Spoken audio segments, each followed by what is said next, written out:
Me da mucha alegría saludarles, damas y caballeros, a las 8 de la mañana, a las 7 en Canarias, en esta mañana en la que hay de todo. Reunión del Pacto de Toledo, hay Consejo de Ministros doble.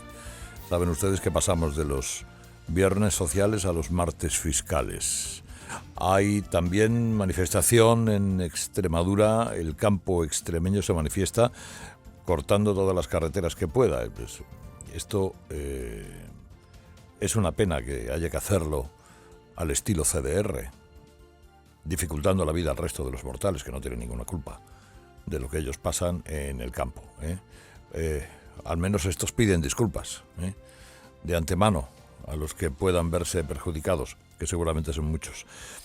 El asunto, fíjense ustedes, uno de los asuntos al que seguramente mea culpa, no hemos echado la atención que merece es a lo que está pasando en Zaldívar, Éibar, Ermua, a cuenta del vertedero, del derrumbe de ese vertedero, porque estamos entretenidos con el coronavirus y otras cosas.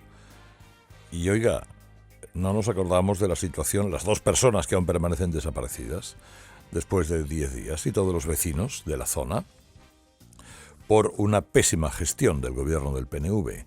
Pésima gestión del gobierno del PNV y PSOE, que rechazaron en los primeros momentos la ayuda de la UME, de la Unión Militar de Emergencias, que seguramente habría ido muy bien, pero lo rechazaron porque es el ejército español, no por otra cosa. A estos les importa menos la solución del problema de Zaldívar como de que entren militares españoles a ayudar en una causa como esa. Vean ustedes la miseria de estos individuos, de Urkullu, que tardó 4 días en visitar el lugar del siniestro, que se permitió, hacer trabajar a los servicios de rescate 8 horas para luego suspender los trabajos por riesgos para la salud de todos ellos. Anoche hubo una reunión en un recinto municipal de Ermua y la afluencia de vecinos, dobló la manzana. 3 horas de reunión con los técnicos, tratando de dar explicaciones. ¿Qué estamos respirando? Esto puede ser nocivo, puede generar algo, cáncer. ¿Cuándo se va a arreglar? ¿Se puede circular por la A8 sin miedo a más derrumbes? ¿Cómo se puede decir que mejor no ventilemos la casa, pero que no nos preocupemos de caminar por la calle? Se suspendió un partido de primera división. Actividades deportivas. Los niños tienen prohibido salir al patio. La gente con mascarillas, las embarazadas mosqueadas. Y las autoridades reconociendo que lo malo que hay en el aire ahora mismo a la larga puede ser muy malo. En principio no habría ningún tipo de efecto. Otra cosa es los efectos a largo plazo. Las dioxinas son productos que cuando se acumulan, insisto, en el organismo, que se acumulan normalmente en la grasa, y cuando se acumulan en grandes cantidades a largo plazo pueden tener un efecto cancerígeno. Bueno, pero es que el director de la Sanidad Vasca, Juancho Aurrecoetxea, trató de tranquilizar, pero el tío no tiene precio como tranquilizador. Se puso a comparar el caso con el intento de asesinato del presidente de Ucrania. Ustedes conocerán el caso del envenenamiento del presidente de Ucrania hará unos 20 años. Intentaron asesinarle envenenándole y lo que le provocaron fue el acné clorado, es decir, le destrozaron la cara, pero intentando asesinarle. O sea, la dosis que le dieron fue brutal. O sea, no a esos niveles, no a los niveles que hay ahora. Pues menos mal que nos has tranquilizado. Juancho, majo, Recordemos que el 6 de febrero se derrumbaron 500.000 toneladas de residuos industriales, sepultando a 2 operarios que siguen sin aparecer, y se detectaron en el aire 700 centigramos de dioxinas y furanos por metro cúbico. Lo normal es que haya 30. Pues hoy seguiremos la comparecencia de Urkullu. Y ayer reunión entre Pedro y Pablo. Y hombre, yo supongo que todos los que estamos aquí somos mayores. Sé que hay muchos que se dedican a la política y todavía no han llegado a la edad de adultos. Pero lo que no vamos a ser es ingenuos a esta altura de nuestra vida. Esto responde a aquello de si hay que ir, se va, pero ir para nada, pues ya me explicarán ustedes para qué, ¿no? Miren, tú, presidente del gobierno, llamas al de la oposición. Tú le presentas y le enseñas tus pactos con todo ese cinturón de grasa que te rodea, que son la gente con la que has decidido pactar. Le dices que te apoye. Y él te dice, pues hombre, con esas premisas, con esa gente que has pactado, no. Y entonces tú sueltas el comunicado que tenías preparado para poder decir que la oposición bloquea renovaciones del Poder Judicial y otras muchas cosas. Pero ¿cómo se va a llegar a un acuerdo con Pedro Sánchez, con un fulero de esa dimensión, que no deja de sobreactuar ni un solo minuto de su vida? Que no tiene ninguna intención de negociar.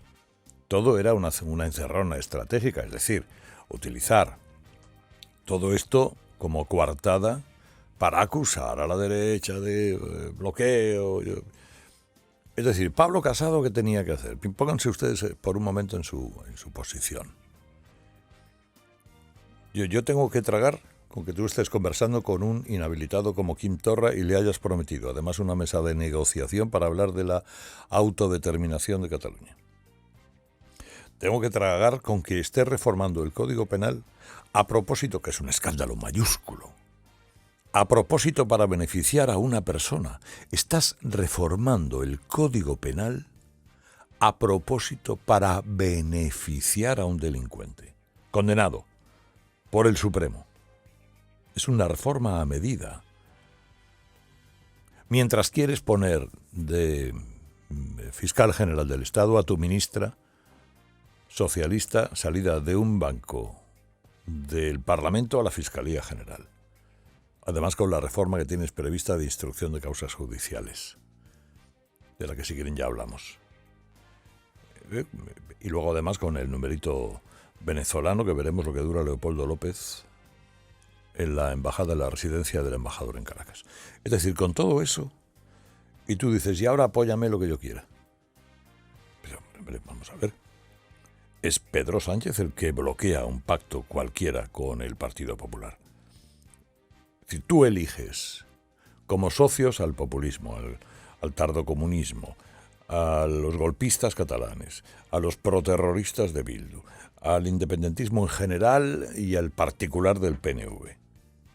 Es decir, todo lo contrario, por cierto, que dijiste en campaña. Pues hombre, si hiciste eso, saca adelante el gobierno con ellos. ¿Cómo vas a pactar asuntos de Estado con quien ha entregado el Estado a los enemigos manifiestos del Estado? Y la otra cuestión es que ayer comparecía el ministro de Justicia en el Congreso, donde intentó sortear dos marrones. La modificación del Código Penal, como les digo, hecho a la medida de Junqueras, y el nombramiento de Dolores Delgado como fiscal general. Y también plantear una vez más el eterno proyecto pendiente de la justicia española, que es que las causas judiciales no las instruya un juez, sino las instruya un fiscal. En la mayoría de países ocurre, ¿eh?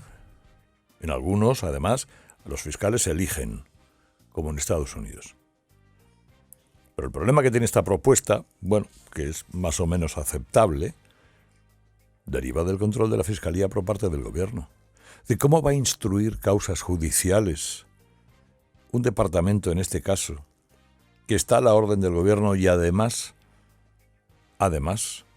que quiere nombrar fiscal general a una exministra de Justicia, exdiputada del PSOE, que no solo sectaria, vamos, sectaria hasta la combustión, que no solo dirigiría el criterio de acusación como hace hasta ahora, sino que además lideraría, adoptaría todas las decisiones de la instrucción de los casos. Eso es para echarse a temblar, literalmente. Como ven, el que no se entretiene en estos días tan apasionantes es porque no quiere.